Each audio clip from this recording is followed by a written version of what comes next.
দেখো, আজকে আমরা এই ভিডিওতে আলোচনা করব ন্যারেশন। এই ন্যারেশন জিনিসটা কি সেটা শুরু থেকে জানার চেষ্টা করব এবং খুব সহজভাবে। চলো কথা না বলে শুরু করা যাক। দেখো, আমি এখানে লিখে রেখেছি ন্যারেশন। প্রথমেই শোনো, ন্যারেশনটা শিখতে গেলে বা ন্যারেশন করতে গেলে তোমাকে কিছু জিনিস মাথায় রাখতে হবে। যেমন এই ন্যারেশনের টেন্সের নিয়মগুলো আমি সময় বাঁচানোর জন্য এগুলো লিখে রেখেছি বোর্ডে। চলো আমি একবার করে বলে দেই।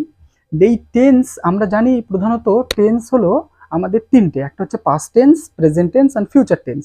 এই যে এই টেন্সের যে অ্যাক্টিভের স্ট্রাকচারগুলো হয়, স্ট্রাকচারস মানে গঠনগুলো হয়, সেই গঠনগুলো তোমাদের জানতেই হবে। চলো আমি একবার করে বলে দেই শর্টকাটে। প্রথমেই টেন্স, প্রেজেন্ট টেন্স। প্রেজেন্ট টেন্সের চারটে, এই যে 1 থেকে 4 হলো প্রেজেন্ট টেন্স। তোমরা দেখতে পাচ্ছ 1 থেকে 4 হলো প্রেজেন্ট টেন্স এবং 5 থেকে 8 হলো পাস্ট টেন্স এবং 9 থেকে 12 হলো, হ্যাঁ, এটা হচ্ছে ফিউচার টেন্সের গঠন। আমি একবার করে বলে দেই।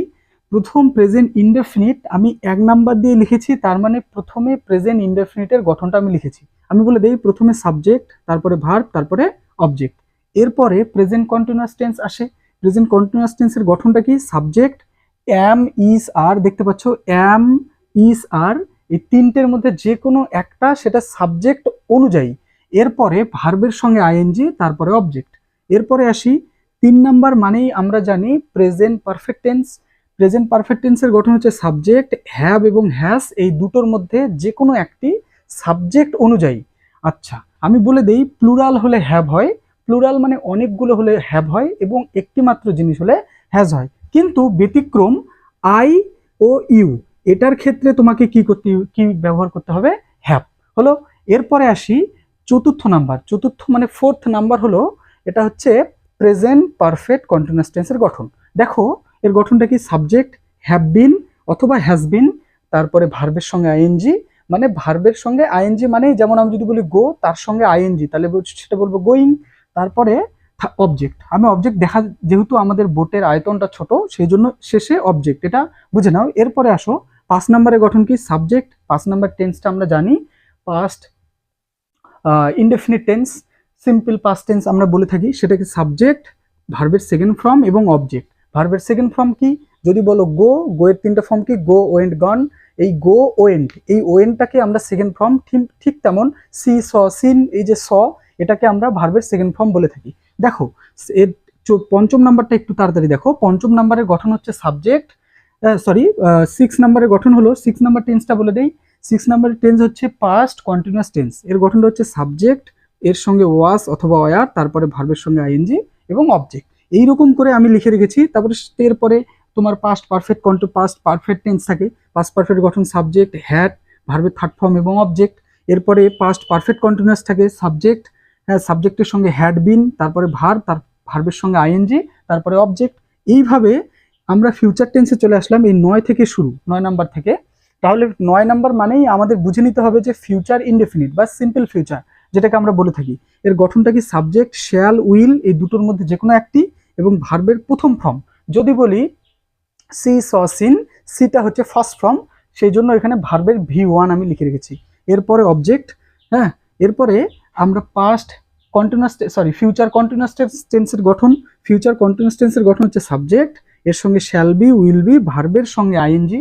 কন্টিনিউয়াস মানেই আইএনজি, এটা মাথায় রাখলে খুব তার সুবিধা হবে বুঝতে। কন্টিনিউ মানে কি? যেই কাজটা কন্টিনিউ, যেমন তুমি এই ভিডিওটা দেখছো, তাহলে কন্টিনিউ করছো এখনো ভিডিওটা, you are watching this video.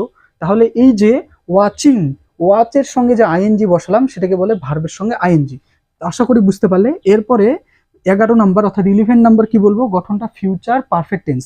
Subject, সাবজেক্টের সঙ্গে শ্যাল হ্যাভ অথবা উইল হ্যাভ, তারপরে পারফেক্ট মানেই ভার্বের থার্ড ফর্ম, হলো ভার্বের থার্ড ফর্ম, এই ভার্বের থার্ড ফর্ম, তারপরে অবজেক্ট। আর সবার শেষে আমরা জানি টেন্স 12টা, সবার শেষে টেন্সের নাম হলো ফিউচার পারফেক্ট কন্টিনিউয়াস টেন্স। এর গঠনটা তবু এই দুটো লাগে না, আমি বলে দিচ্ছি। গঠনটা হচ্ছে সাবজেক্ট, হ্যাভ বিন, আবার সরি, সাবজেক্ট, সাবজেক্টের সঙ্গে শ্যাল হ্যাভ বিন এবং উইল হ্যাভ বিন, তারপরে কন্টিনিউয়াস মানে তো আইএনজি থাকবে, তারপরে ভার্বের সঙ্গে আইএনজি এবং অবজেক্ট। চলো দেখো, আমরা জেনে নিলাম কিভাবে, আমরা জেনে নিলাম কি এই টেন্সের নিয়মগুলো প্রথমে জেনে নিলাম। এটা তোমরা খাতায় লিখে রাখবে এবং দুই একবার লিখে আয়ত্ত করে নেওয়ার যত তাড়াতাড়ি চেষ্টা করবে তত তাড়াতাড়ি তোমার পক্ষে সুবিধা হবে এই জিনিসগুলো। চলো এবার আমরা মেন প্রথম থেকে ন্যারেশন কিভাবে প্রথম থেকে করলে সুবিধা হবে সেটা আমরা জেনে নিই। চলো আমি এখানে কিছু এক্সাম্পল লিখে রেখেছি যাতে সময়টা বাঁচে। চলো আজকে আমরা আলোচনা করব ন্যারেশন। শোনো, আমি কোশ্চেন 4টে বলে দিই কি লিখে রেখেছি। He said all that glitters is not gold. সে বলেছিল সকল চকচকে জিনিস সোনা হয় না। Second question, Rina said 5 and 5 is 10। Third question, he said sun rises in the east. চতুর্থ number, he said earth moves around the sun. এই যে আমি 4টে কোশ্চেন লিখেছি, তোমরা দেখেই বুঝতে পারলে এই 4টে কোশ্চেন সব প্রতি কেউ বললেও হবে, না বললেও হবে। হচ্ছে আমরা ওটা বলতে পারি he said man is mortal, মানে এগুলোকে বলে ইউনিভার্সাল ট্রুথ, অর্থাৎ চিরসত্য। কোনো দিন এগুলো কি করে পৃথিবীর কেউ পরিবর্তন করতে পারবে না। তাহলে দেখো এগুলোকে আমরা এক কথায় বলতে পারবো ইউনিভার্সাল ট্রুথ, ইউনিভার্সাল ট্রুথ। এগুলো ইউনিভার্সাল ট্রুথ। প্রথম থেকে আমি ন্যারেশন করছি, ওই জন্য আমি খুব সহজে বোঝার চেষ্টা করছি। দেখে নাও, এগুলো তাহলে কোনোদিনই পরিবর্তন হবে না। কোনোদিনই যেগুলো পরিবর্তন হবে না সেই ক্ষেত্রে এই গঠনগুলো কাজে লাগে না। এরপরে যেগুলো আমরা পার্ট নিয়ে আসবো সেক্ষেত্রে এই গঠনগুলো কিন্তু কাজে লাগবে। তোমরা আমি তোমাদের রিকোয়েস্ট করব এই জিনিসগুলো আয়ত্ত করে নাও, তোমাদের জন্য সুবিধা হবে। তাহলে আমি 4টে কোশ্চেন সলভ করার চেষ্টা করি। ইউনিভার্সাল ট্রুথ যখন থাকে, অর্থাৎ চিরসত্য, যেগুলো কেউ পরিবর্তন করতে পারে না, সেগুলো করা খুবই ইজি। দেখে নেই কিভাবে করব। দেখো, হি সেইড আমি এর আগে একটু বলে দিব।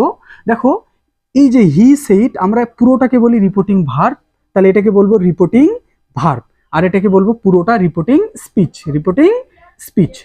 এই যে কেন কোনগুলো, দেখো এই যে হি, এটা হচ্ছে প্রোনাউন হলো, এটাকে আমরা সাবজেক্ট ধরছি, কিন্তু এর পার্টস অফ স্পিচ কি প্রোনাউন। এরপরে এই সেইডটাকে বলে রিপোর্টিং ভার্ব হলো। এই যে all that glitters is not gold, এটাকে বলে রিপোর্টিং স্পিচ মানে কি বক্তৃতা দেওয়া বা কিছু বলা, সেই জন্য এটাকে রিপোর্টিং স্পিচ বলা হয়। আর একটা কথা, এই যে তোমরা এটা দেখছো, এই যে এগুলোকে বলে ইনভার্টেড কমা। আশা করি তোমরা বুঝতে পারলে। চলো আমরা কোশ্চেনগুলো সলভ করে দেখে নিই কিভাবে খুব সহজে সলভ করব। দেখো, হি সেইড আমি লিখে নিব, হি সেইড এটা লিখে নিব আমি। এবার দেখো, তুমি বলো, ধরে নাও এটা কোনো মেয়ে এবং এটা কোনো ছেলে, তাহলে এটাকে রিপোর্টিং ভার্বটা মেয়ে, এটা ছেলে, তাহলে এই দুটোর সম্বন্ধ কে করবে? ঘটক করবে। তাহলে এই দুটোকে সম্পর্ক দেওয়ার জন্য এক ব্যক্তি লাগবে। সেই ব্যক্তিটাকে আমরা ইংলিশের ভাষায় বলবো কনজাংশন। দ্যাট মিনস এখানে তাহলে আমরা কোন কনজাংশন ব্যবহার করব? কনজাংশন নিব আমরা দ্যাট। কি কনজাংশন নিব? দ্যাট, THAT, এই কনজাংশনটা আমরা ইউজ করব।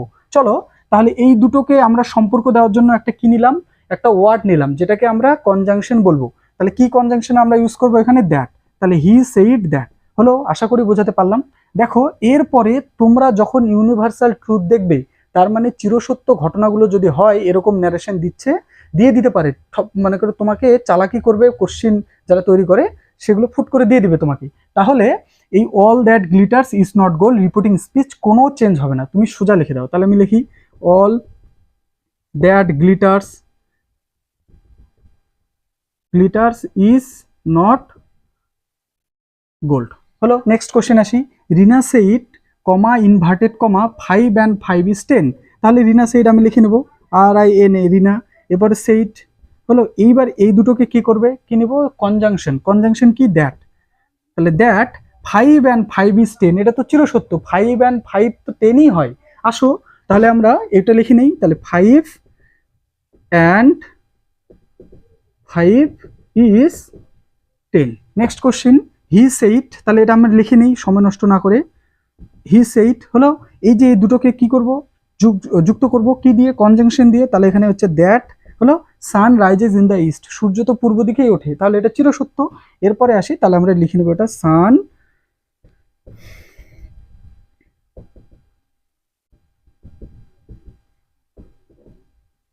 East. Next question, she said earth moves around the sun, সূর্য পৃথিবীর চারিদিকেই ঘোরে। এরকম আরো অনেক চিরসত্য কোশ্চেন আছে, তোমাদের দেখে বুঝতে হবে এগুলো চিরসত্য ঘটনা। তাহলে এটাকে আমরা সলভ করি।